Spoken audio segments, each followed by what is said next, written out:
Hello नमस्कार शिक्षक साथियों, कैसे हैं आप। जैसा कि हम सभी जान रहे हैं, बीपीएससी प्रधान शिक्षक की परीक्षा की तैयारी कई दिनों से चल रही है। तो आइए इसी क्रम में आज देखते हैं सिगमंड फ्रायड के बारे में, वो उनका क्या सिद्धांत था। तो इसी के साथ आज की इस वीडियो का शुरुआत कर रहे हैं। तो स्वागत है आप लोग का आपके अपने यूट्यूब टेक आदित्य चैनल में। तो आइए चलते हैं, देखते हैं। तो सिगमंड फ्रायड जो थे, कई तरह के मनोवैज्ञानिक थे, सभी को आज देखेंगे। तो सबसे पहले आज देखते हैं मानव विकास का मनोविश्लेषणात्मक सिद्धांत। तो मनोविश्लेषणात्मक सिद्धांत को हम लोग मन के विशेषण को समझते हैं, कि मन की विशेषता को वो समझते हैं कि मन किस तरह का होता है। तो मानव विकास का मनोविश्लेषणात्मक सिद्धांत मतलब मन की विज्ञान, मनोविज्ञान जिसका इन्होंने सिद्धांत दिया था, सिगमंड फ्रायड मनोविश्लेषणात्मक सिद्धांत। तो इन्हीं के बारे में आज देखेंगे और थोड़ा समझेंगे। आपको सीटेट की परीक्षा में भी साथियों इस तरह की पूछता है। तो इस सिद्धांत का, मनोविश्लेषणात्मक सिद्धांत का प्रतिपादन सिगमंड फ्रायड ने कब किया? सिगमंड फ्रायड ने किया था। ये उनकी तस्वीर आप देख सकते हैं, जो ऑस्ट्रेलिया के निवासी थे। कहाँ के निवासी थे? ऑस्ट्रेलिया के। बहुत सारे बाल मनोविज्ञानों का प्रयोग हुआ है, ज़्यादातर सभी मनोवैज्ञानिक अमेरिका के ही थे, ज़्यादातर सबसे ज़्यादा ये सिगमंड फ्रायड। तो इस सिद्धांत का प्रतिपादन सिगमंड फ्रायड ने किया था, जो ऑस्ट्रेलिया के निवासी थे। इस सिद्धांत में मन का या मस्तिष्क का विश्लेषण किया जाता है। जैसे हर उम्र में, छोटे बचपन में, बाल्यावस्था में, किशोरावस्था में, सभी अवस्था में मन अलग अलग तरह की प्रक्रियाएं और उनका विकसित होता है। उसी की विशेषता और विश्लेषण किया गया है सिगमंड फ्रायड के द्वारा। आगे देखते हैं इन्होंने क्या सिद्धांत दिया है साथियों। इन्होंने 3 प्रकार के मन बनाए हैं। इन्होंने 3 टाइप के मन बताए हैं, एक चेतन मन, दूसरा अर्धचेतन मन, तीसरा अचेतन मन। तो इसको भी आज देखेंगे। चेतन मन का प्रतिशत 10% है और अचेतन मन का 90%। इसमें क्या होता है? यह मन, चेतन मन जो है, यह मन प्रेजेंट के विचारों से रिलेटेड होता है।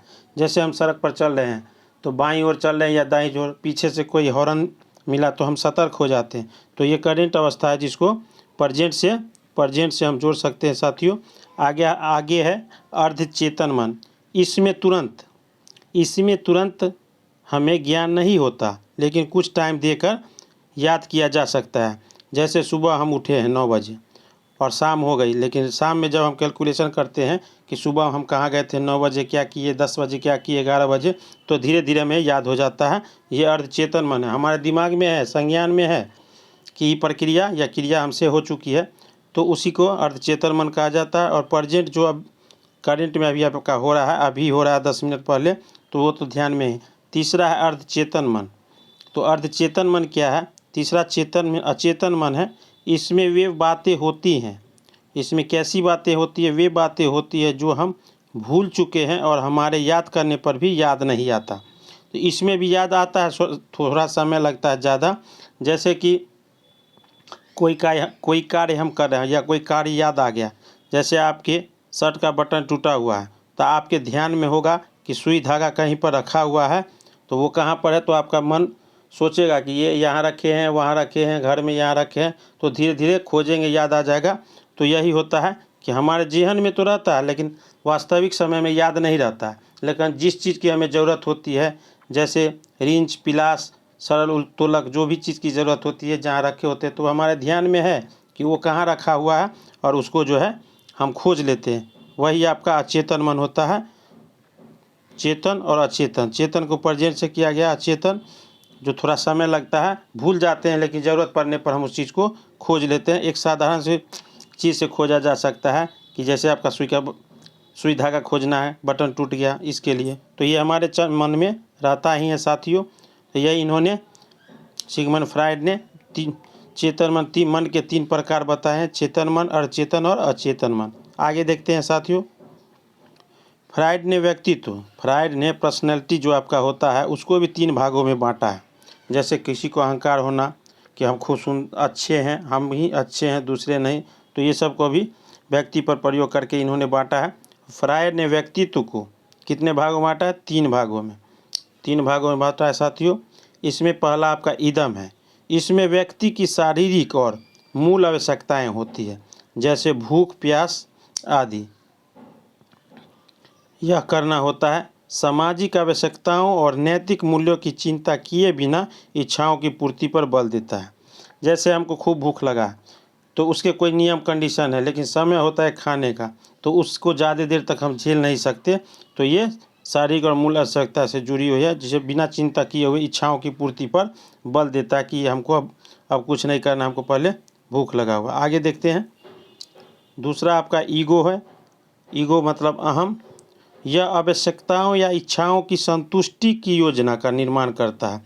पहला हम उसको पूरा किए, उसके बाद हमारी इच्छाओं की संतुष्टि हुई नहीं कि और खाना है नहीं खाना, या परिणामों की चिंता। जैसे हम कोई एग्ज़ाम दे के आते हैं, साल भर तैयारी करते हैं, उसके बाद परिणाम की चिंता उसी दिन से शुरू कर देते हैं। यही आपका है अहम। यह आवश्यकताओं या इच्छाओं की संतुष्टि की योजना का निर्माण करता है साथियों, उसका इम्प्लीमेशन करता है या परिणामों की चिंता करता है। जैसे हम एग्ज़ाम दिए, पास होंगे नहीं होंगे, कितने अच्छे से होंगे, तो ये चिंता मन में लगी रहती है साथियों। आगे देखते हैं। तीसरा है परा अहम, सुपर ईगो। यह समाज द्वारा नैतिक सत्रों के अकॉर्डिंग काम करता है, यानी जिस व्यक्ति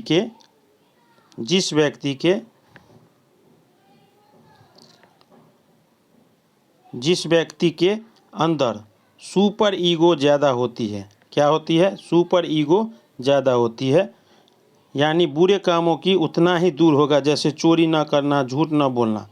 तो ये साथियों आपका इदम, अहम और परा अहम हो गया। आगे देखते हैं। उसके बाद जो है तीसरा, इन्होंने उत्तर लैंगिक अवस्था 3 से 5 वर्ष को भी बांटा है कि बालक का संतुष्टिकरण जननांगों पर केंद्रित होता है। फ्रायड के अनुसार बालक अपनी माता तथा बालिका अपने पिता से प्रेम करती है। बालक अपनी माता तथा बालिका अपने पिता से प्रेम करती है और उसे दूसरे से बांटना नहीं चाहते हैं। तो होता है छोटे बच्चे अपने माता पिता को ज़्यादा प्रेम करते हैं, उसमें भी माता से लड़का का लगाव, बालिका का लड़की पिता से लगाव, ये ज़्यादा होता है। आगे देखते हैं।